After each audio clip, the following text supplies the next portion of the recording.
제가 한 15년 전에 중국 상해에서 내륙으로 1시간쯤 이렇게 들어가면 루이안이라고 하는 곳이 있었습니다. 거기에 우리 지도자들을 교육하기 위해서 유한준 선교사님과 함께 동행을 했는데 마중을 나왔더라고요, 한 분이. 그래 나와서 인사를 하고 제게 묻기를 한국 교회들 가운데 천하제일교회가 있느냐 이래 물어요. 여러분 천하제일교회 들어본 적 있습니까? 천하제일교회. 여러분 교회 이름을 지어도 세상에 얼마나 크면 천하제일로 지었을까? 그래 물어요 저한테. 나는 처음 듣는 얘기라. 그래서 내가 처음 듣는데 내가 알아보고 답변을 해드리겠다. 이러고 이제 제가 그때부터 이제 우리 한국에 막 연락해가지고 천하제일교회가 있는지를 수소문해가 민간 교회에는 천하제일교회가 없는 겁니다. 그래 제 생각에 군 부대에 있는 교회들도 역시 그 부대 이름을 따라서 교회 이름 정해지거든요. 그래서 이제 1사단에 천하제일 전진부대가 있어요. 거기 군목한테 연락하니까 우리 교회 이름이 천하제일교회라는 겁니다. 그래서 있다. 한국에 천하제일교회가 있다. 어찌 그럴 수가 있느냐 이래요. 그럴 수가 있지. 대한민국이니까 있다 이랬습니다. 여러분 잘했죠? 제가 우리 한국 대표로서 그 중국 길을 제가 꽉 한번 눌렸습니다. 천하제일교회가 있다. 신학자들이 이 주님의 교회를 설명할 때 교회의 가치나 위상이나 뭐 역할이나 이런 걸 가지고 우주적인 교회 혹은 뭐 승리하는 교회, 전투하는 교회 이렇게 나눕니다. 그런데 이 성경에 교회란 단어를 제가 찾아봤거든요. 112절 속에 132번 교회라는 단어가 나오는 겁니다. 요한계시록에 19번 나오고 사도행전에 20번이 나오고 고린도 전후서에 29번이 나오는 겁니다. 제일 많이 나옵니다. 그래 이 132번 교회라는 이 단어 가운데서 아주 특징 있는 교회가, 예를 들면 교회에 설명이 붙어 있는 교회가 있더라고요. 예를 들면 에베소 5장 27절에 영광스러운 교회. 이건 우리 주님이 이제 서로 부모는 자식을 사랑하라, 자식은 부모를 공경하라, 부부는 서로 사랑하라. 이걸 쭉 설명하면서 거기에 남편이 아내 사랑하기를 주께서 교회를 사랑하심 같이 하라 하는 그 말씀을 하는 중에 에베소 5장 27절에 보면 주님의 교회를 영광스러운 교회라 이렇게 설명합니다. 참 우리가 이해하기 좋도록 설명되어 있습니다. 두 번째는 사도행전 2장 20장 28절에 하나님이 자기 피로 사신 교회. 좀 특이하죠. 사도 바울이 제3차 여행을 마치고 이제 예루살렘으로 돌아가기 전에 마게도냐에서 밀레도에서 50km 내리고 있는 에베소 교회 장로들을 불러서 그 밀레도 바닷가에서 만납니다.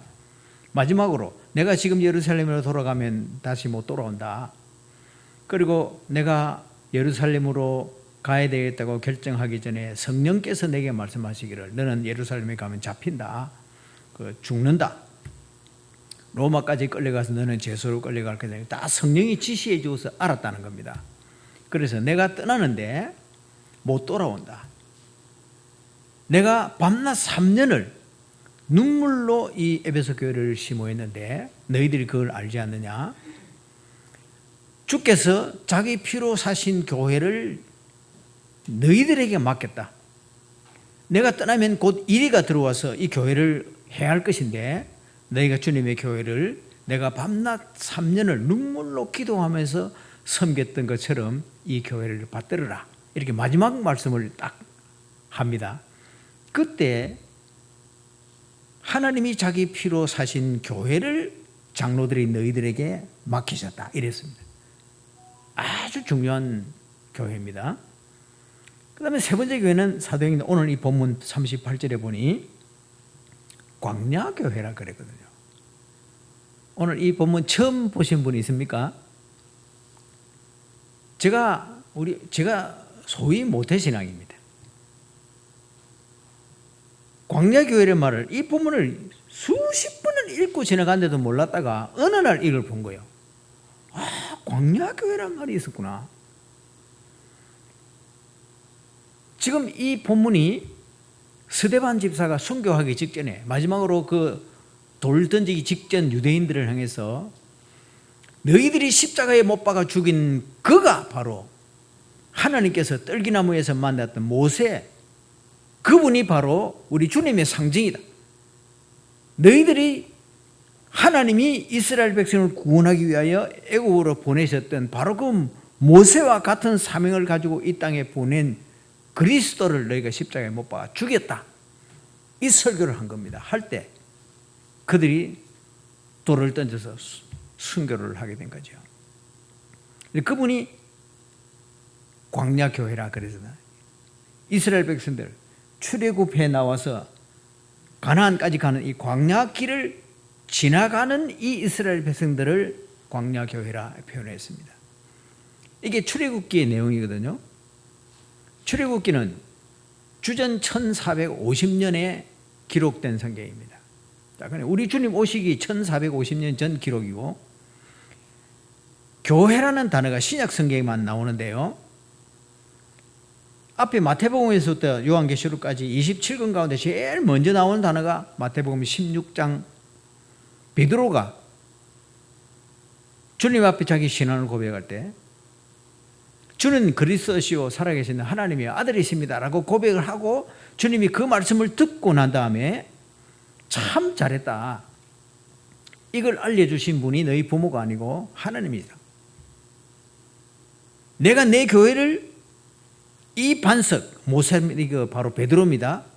이 베드로의 믿음 위에 내 교회를 내가 세우리라. 그리고 이 교회에 내가 큰 권세를 주어서 음부의 권세가 감히 이 교회를 이길 수 없으리라. 다시 말하면 내가 세운 이 교회는 음부의 권세를 이길 수 있는 강력한 힘의 교회가 된다. 이걸 주님이 설명한 거예요. 여러분, 이 광야교회는 매우 중요합니다.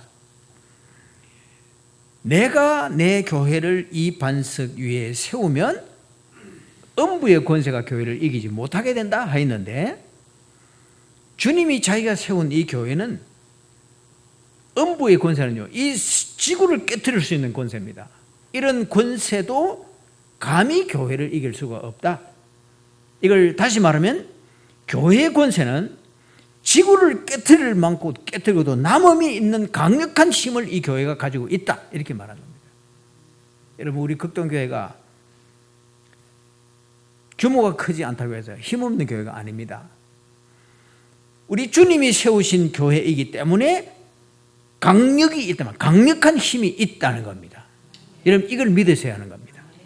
교회 권세는 우리 주님 말고는 아무도 손댈 수가 없는 겁니다.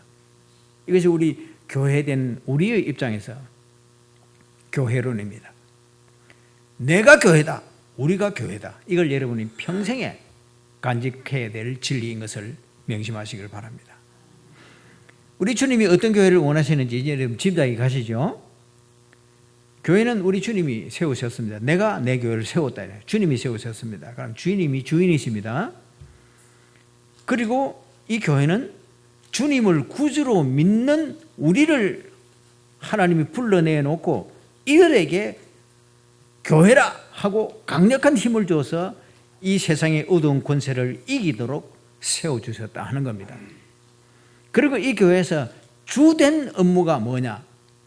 그 구주 예수 그리스도를 보내시고 우리를 교회로 불러주신 하나님 앞에 예배하는 겁니다. 이것이 이 교회의 주된 의무인 겁니다.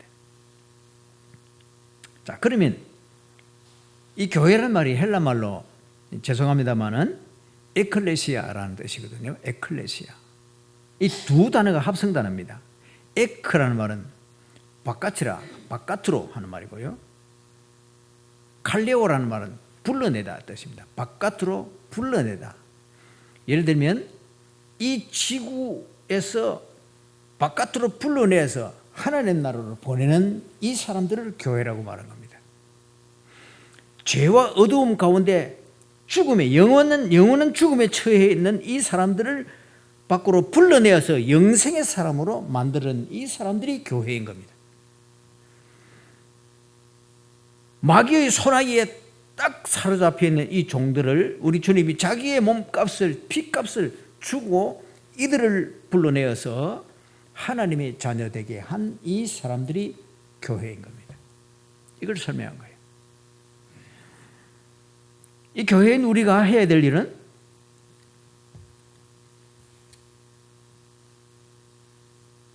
어두움에 처해 있는 사람, 절망에 처해 있는 사람들을 불러내어서 천국의 소망을 가지게 만들어주는 겁니다. 흑암에 갇혀 있는 사람들을 불러내서 빛이신 우리 주님을 만나게 해주는 겁니다. 세상에서 육체를 가지고 사는 동안 이 땅에서 하나님의 나라를 경험하고 살아가게 하는 겁니다. 여러분, 이 교회가 천국의 지점입니다. 이 교회 생활을 부지런히 하라. 할 수 있으면 교회 나오라. 할 수 있으면 교회가 정한 모든 일에 동참하라는 이유는 왜 그래야 되느냐?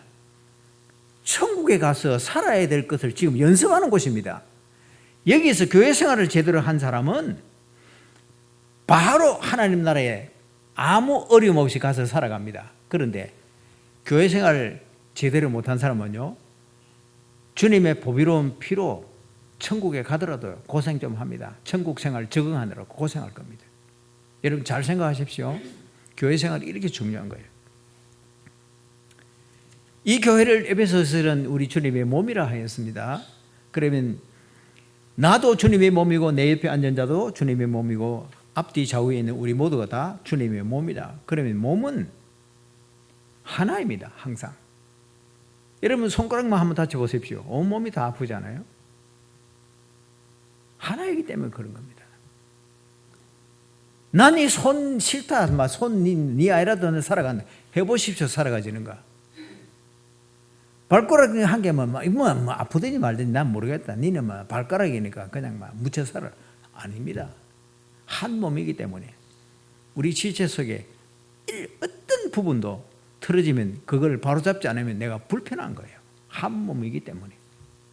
그래서 이 교회는 내만의 교회가 아닙니다. 우리의 교회인 겁니다.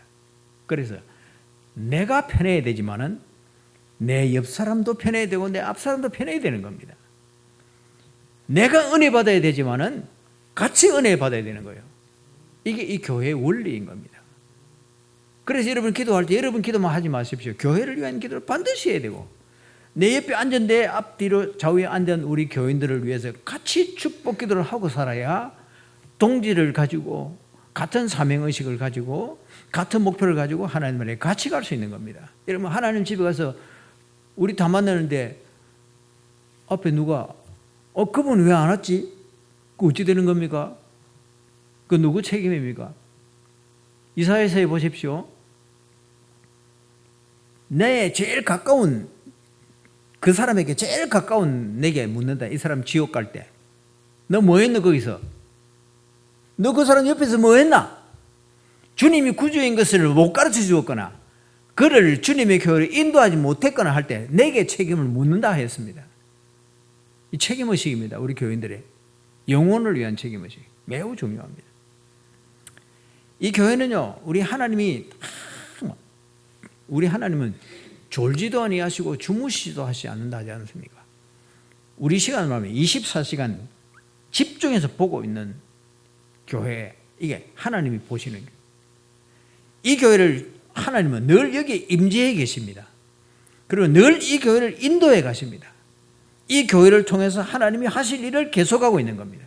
우리 주님 오실 때까지, 그리고 우리가 주님 나라에 들어갈 때까지 우리 하나님께서 이 교회를 통하여 계속 지켜보시고 돌보시고 치료하시고 주시고 이끄시고 하나님 나라에 데리고 가시는 겁니다.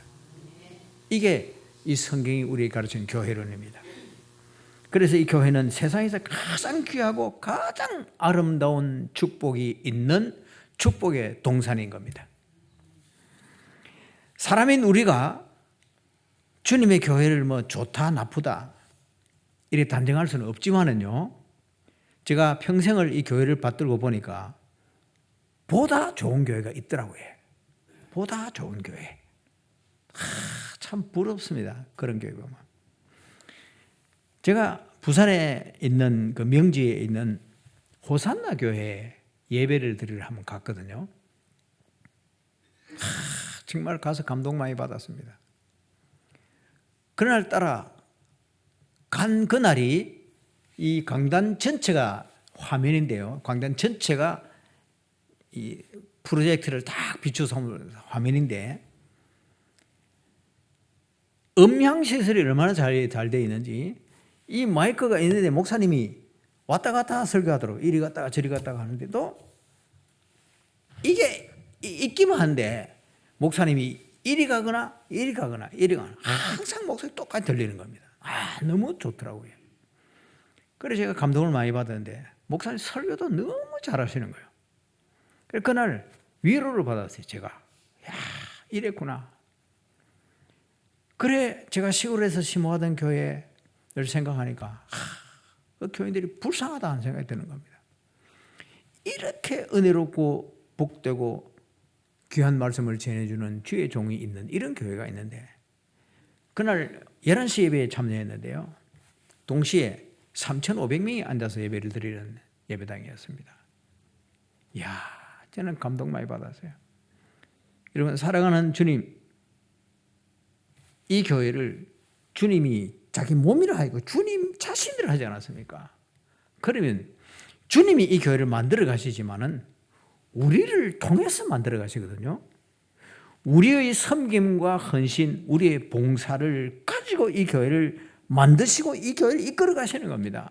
그러면 오늘 내가 우리 교회를 더 복되고 더 은혜로운 교회로 이 교회를 성장 성숙시켜야 되겠다는 사명감을 가지고 이 교회를 드나들어야 하는 겁니다. 그래 우리 교인이 아닌 외부의 교인이 지나가다가 들려서 예배를 드리더라도 그들이 이 교회에 와보고 정말 여기에 하나님의 은혜가 넘치구나, 이렇게 찬송 부를 수 있는 교회로 만들어가는 사명이 우리에게 있는 겁니다. 그리고 제가 새 교회를 예를 들었죠. 영광스러운 교회, 하나님이 자기 피로 사신 교회, 광야교회. 앞에 영광스러운 교회나 하나님 피로 값주고 사신 교회는요, 여러분 평생에 내려 수십 번 설교를 들었을 겁니다.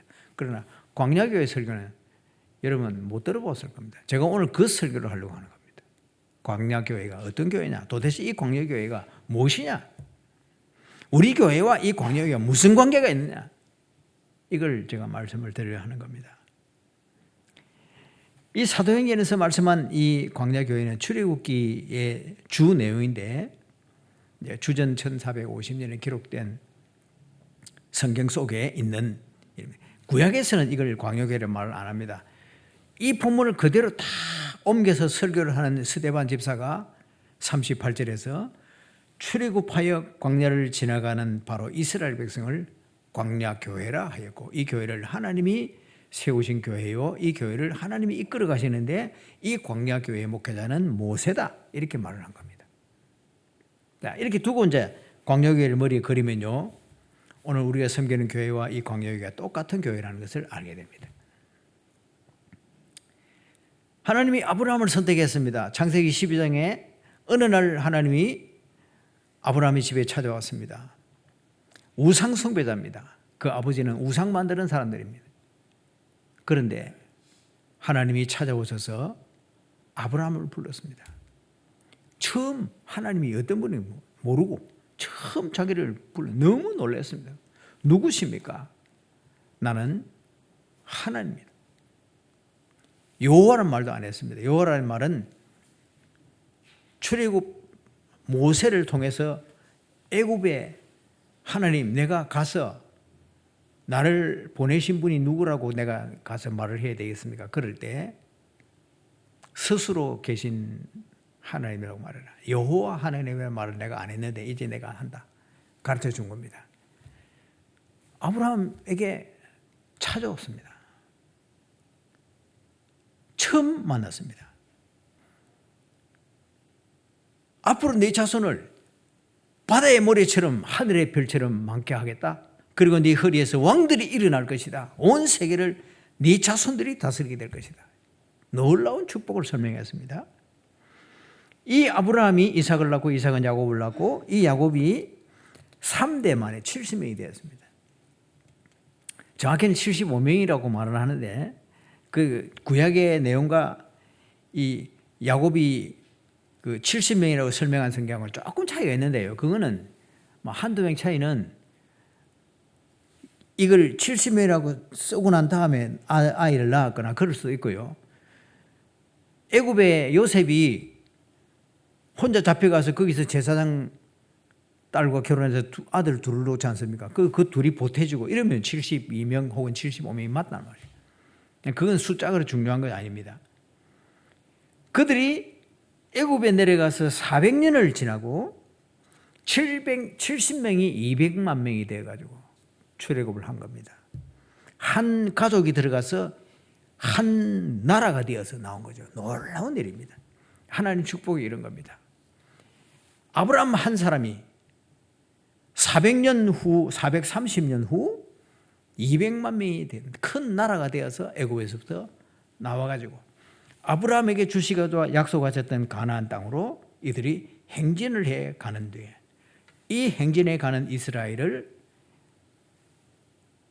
광야교회라 이렇게 말을 한 겁니다. 여러분 우리가 지금 하나님 나라로 가고 있는 중입니다. 우리 교회가 광야교회처럼 하나님의 나라를 향하여 이 험악한 이 광야인 세상을 지금 하나님 나라에 가고 있는 중입니다. 우리가 광야교회인 겁니다.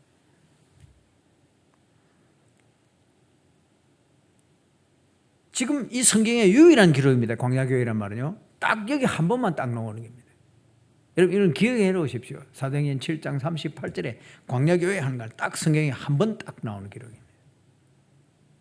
그리고 이 광야교회는 그냥 글자 넉자 광야교회가 아니고 이스라엘의 총 역사를 이 광야교회 속에 다 포함하는 겁니다. 중요합니다. 이 광야교회를 살피는 것은 매우 중요합니다. 자, 오늘 이 광야교회는 도대체 어떻게 진행을 했는가? 첫째는 목적지만 향하여 나아간 교회입니다. 자, 광야교회의 목적지는요, 가나안 땅입니다. 하나님이 인도하시는 이 광야교회의 최종 목적지는 가나안 땅인데 가나안에 도착할 때까지 한 번도 이 목적지가 바뀌거나 방향이 바뀌지 않았습니다. 다 정한 대로 갔습니다. 오직 가나안이었습니다. 여러분 방향이 속도보다 중요한 것 아시죠? 아무리 속도가 빨라도 방향이 틀려지면 그거는 가나만 합니다. 딱 정해진 장소, 방향이 딱 설정되었을 때 거리를 향하여 속도전을 내는 사람이 빨리 내는 사람이 1등 하는 거죠. 그러니까 속도가 방향 딱 둘러놓고 볼 때 방향이 더 중요하다는 얘기입니다. 하나님이 아브라함에게 약속하신 그 땅 그들에게 목적이고 그 가나안 땅이 있는 쪽을 향하여 그들이 얼굴도 돌리고 그리로 생각도 하고 그리를 가야 되겠다고 계획도 세우고 이렇게 해서 그들이 광야를 지나가는 겁니다. 모세가 죽고 그 후계자 여호수아, 모세의 집안의 종이었습니다. 그를 세워서 이스라엘 백성을 이끌 때도 여전히 여호수아는 변치 않고 가나안을 향하여 이 백성들을 이끌었습니다. 모세는 이 광야를 다 통과도 하지 못하고 느보산에서 하나님의 부름을 받았지만은 여호수아는 요단강을 건너서 33부족을 무찌르고 33부족과 전쟁을 한 겁니다. 그러니까 33번 전쟁한 거죠. 그런데 33번이 아니고 제가 보니까 한꺼번에 한 4부족, 5부족도 그냥 바로 처단하는 그런 전쟁도 있더라고요. 어쨌든 33부족을 이렇게 정리하고 가나안 땅 전체를 차지하는 여호수아입니다. 정말 놀라운 일이 아닐 수가 없습니다. 사람은 바뀌어도 교회의 목표는 절대로 바뀌지 않습니다. 목회자가 바뀌어도 이 교회의 방향은 하나님의 나라. 이 교회의 목적지는 하나님의 나라. 이건 이 교회의 목적지로는 절대로 변치 않습니다. 우리 주님의 유일한 방향이, 우리에게 제시한 유일한 방향이 천국입니다. 천국을 향해 가는 교회의 진행 방향은 어떤 상황에서도 변하지 않습니다. 어떤 경우도 가나안으로 향하는 이 일을, 이 방향을 바꾸었던 사람 하나님이 다 진노해서 죽였습니다. 여러분, 고라 일당이 일어나서 모세를 향하여, 여러분 고라 일당도 레위 족속들입니다. 제사장이 될 수 있는 자들입니다. 그들이 대적했을 때 한 말이 뭡니까? 애국으로 돌아가자. 방향을 바꾸자. 그래서 하나님이 그들을 다 처단했습니다. 10번이나 이스라엘 백성이 하나님을 대적했다고 나옵니다. 방향을 바꿀 때 하나님은 그들을 용서하지 않았습니다. 우리가 이걸 기억해야 합니다. 우리 주님이 다시 오셔서 우리를 하나님의 나라로 데리고 갈 때까지 우리의 최종 목적지는 하나님의 나라고, 그 방향을 향한 우리의 얼굴과 우리의 생각과 우리의 목표는 딱 하나여야 한다. 변치 않아야 한다는 거 명심해야 합니다.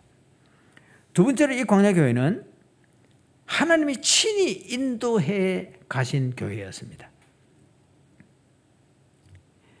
하나님이 모세를 세워가지고 모세에게, 야, 이 백성들 오늘 여기 머물게 해라. 말씀도 하시고 구름 기둥을 딱 세우는 겁니다. 그러면 이 백성들이 구름 아래, 이 사막에서 떼약볕에서 하나님이 구름을 띄우지 않으면 이 사막에서 절대 견딜 수가 없습니다.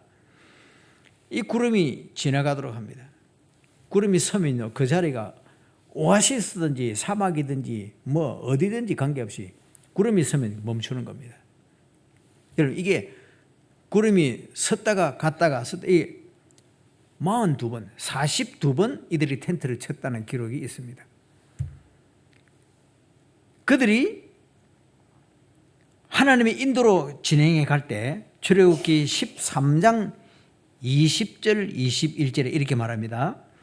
그들이 숫곳을 떠나서 광야 끝 에담에 장막을 치니 여호와께서 그들을 앞에서 가시며 낮에는 구름 기둥으로 그들의 길을 인도하시고 밤에는 불기둥을 그들에게 비추사 낮이나 밤이나 행진하게 하시니 낮에는 구름 기둥 밤에는 불기둥이 백성 앞에서 떠나지 아니하니라.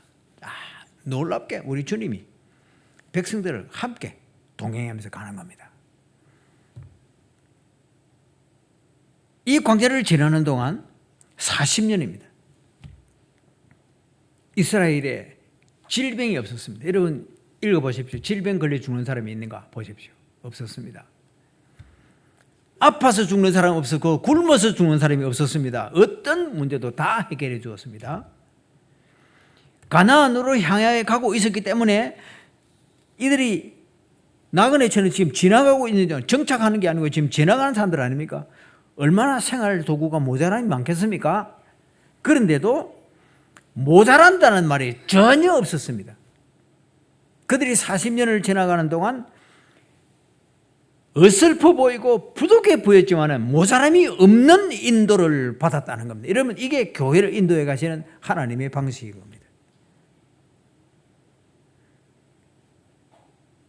아무것도 없는 곳입니다. 광야. 저도 이 성지순례를 가서 그 광야를 지나가 봤는데 이런 풀은 볼 수가 없어요. 가시나무, 탱자나무 같은 게 있습니다. 그 조각목이라 그러는데요. 이러면 탱자나무는 이렇게 고든 게 없습니다. 전부 비틀어진 것들입니다. 하나님이 이 성단 말이죠. 우리 말 강대상을 이걸 만들 때도 조각목 가지고 만들어요. 얼마나 고생했겠어요. 그 탱자나무 그거를 발아가지고 그걸 깎아서 이걸 만든다면 얼마나 힘들겠어요. 하나님께서 그렇게 만들으라고 했습니다. 그런 것밖에 없어요. 너무도 부족하고 모자란 것이 많았을 것인데 아무것도 없이 갖춘 것도 없다고 생각되는데 이스라엘 백성이 살아가는 데는 아무런 모자람이 없이 하나님의 인도함을 받고, 여러분 이들이 지나가는 동안에 신명기 29장 5절에는 이렇게 말합니다.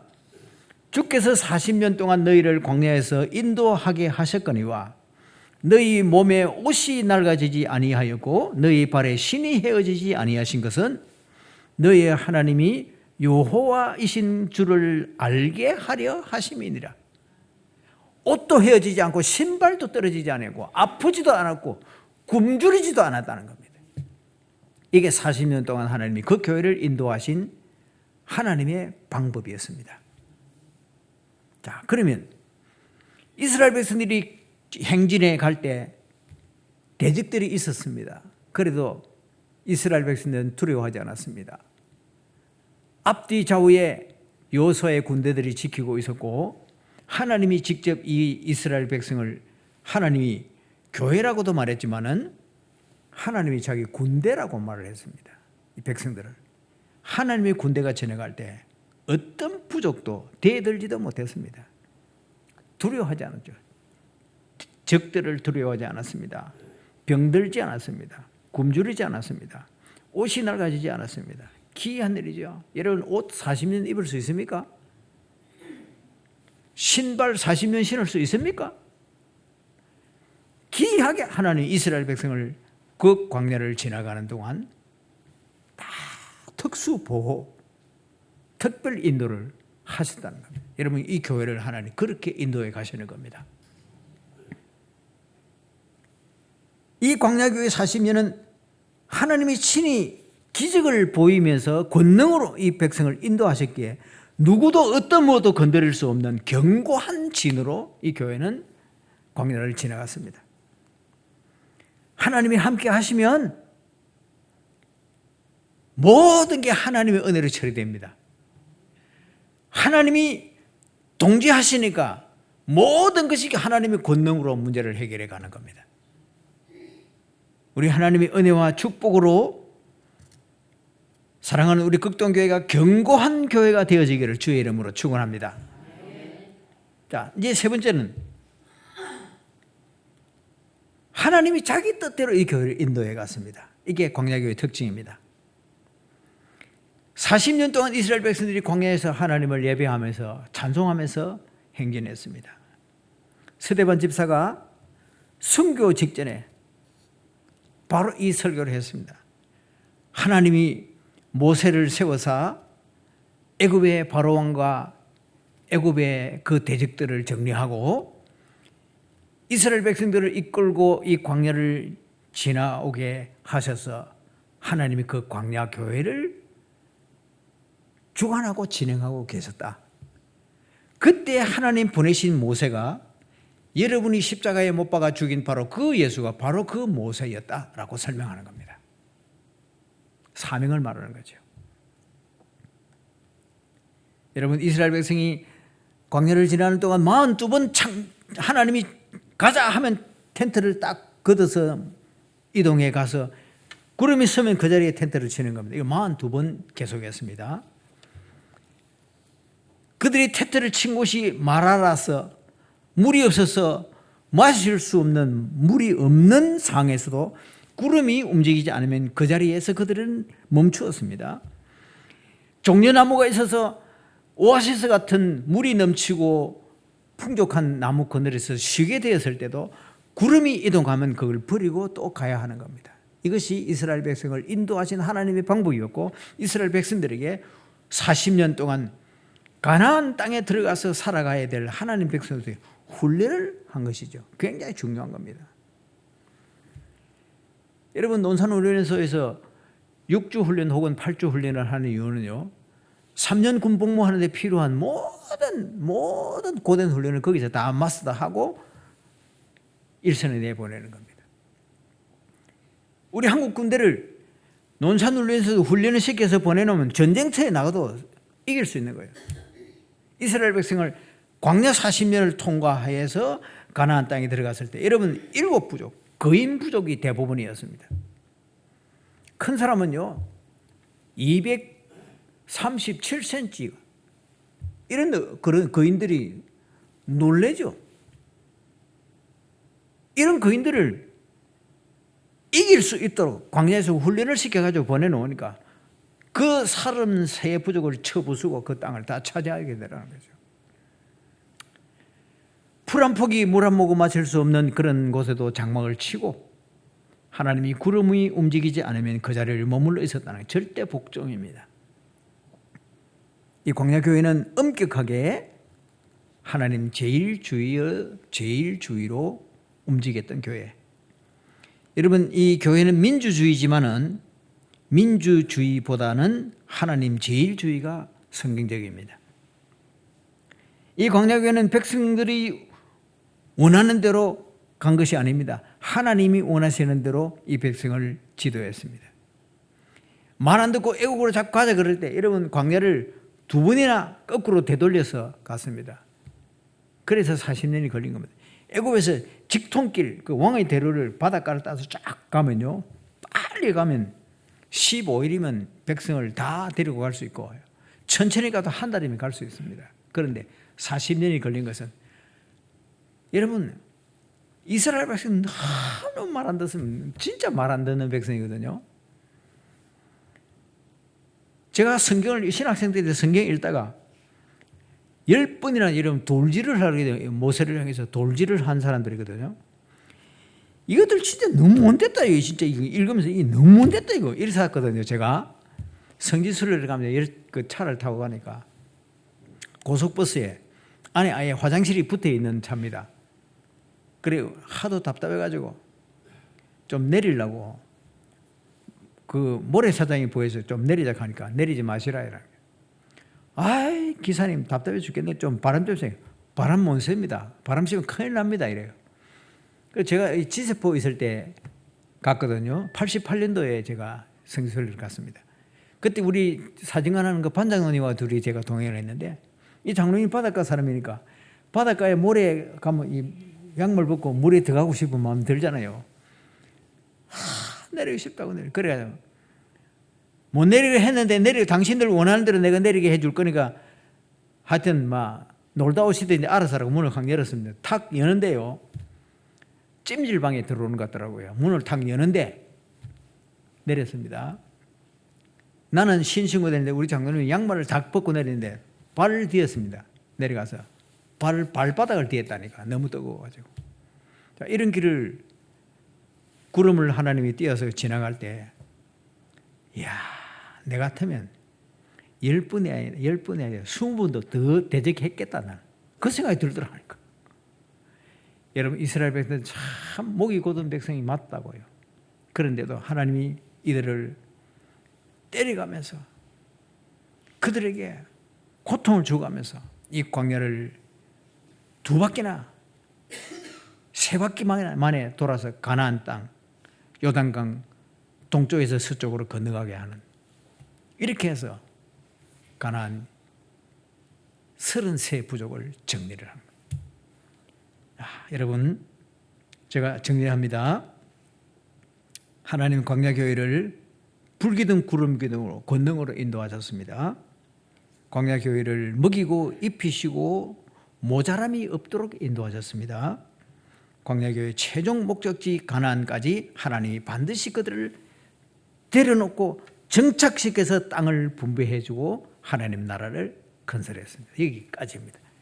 오늘 우리를 하나님 나라로 데리고 가는 것까지 최종 목적 갈 때까지 우리 주님 교회를 끝까지 잘 섬기는 여러분들 되시기를 주의 이름으로 축원합니다. 208